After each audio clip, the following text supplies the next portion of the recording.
ആരാ ഭഗവാൻ കല്യാണം കഴിക്കുക? ആരെയാ? ജീവനെ, ഭക്തനെ.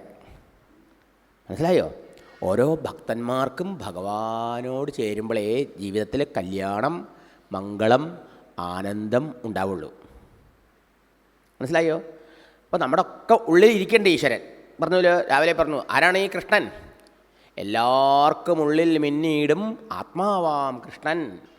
ഈ വിധം ഉലകിൻ നന്മയ്ക്കായി ഉടൽ പൂണ്ട് കളിക്കുകയാണ്. നമ്മളെയൊക്കെ അനുഗ്രഹിക്കാൻ വേണ്ടി, ഈ സത്യം പറഞ്ഞു തന്ന് നമ്മളെയൊക്കെ ഈശ്വരഭാവത്തിലേക്ക് ഉയർത്താൻ വേണ്ടി നമ്മേ മാതിരി ദേഹമെടുത്ത് വിളയാടുകയാകുന്നു.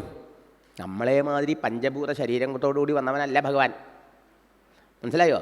നമ്മുടെ ഇടയിൽ ഒരാളായി കണ്ടാലും നമ്മുടെ ഇടയിൽ ഒരാളല്ല. ഭഗവാന്റെ ശരീരം ദിവ്യമാകുന്നു. അപ്പം നമ്മുടെ ഓരോരുത്തരുടെയും ഉള്ളിൽ ആത്മാവായിട്ടുള്ള കൃഷ്ണനോട് ചേരേണ്ടത് ആരാ? നമ്മുടെ ഓരോരുത്തരുടെയും മനസ്സ്.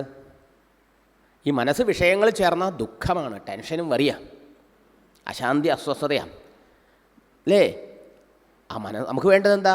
ശാശ്വതമായ സുഖം, ശാന്തി, ആനന്ദം അല്ലേ? അത് കിട്ടണമെങ്കിലോ നമ്മുടെ ഈ വിഷയങ്ങളിലേക്ക് ഓടിപ്പോയി അതോടുകൂടി ചേർന്ന് രമിക്കുന്ന, കെട്ടി മറിഞ്ഞ് അതിൽ കുഴഞ്ഞ് മറിഞ്ഞ് കളിക്കുന്ന ഈ മനസ്സിനെ അവിടുന്ന് പ്രേമപൂർവം ആ കൃഷ്ണനോട് ചേർക്കണം.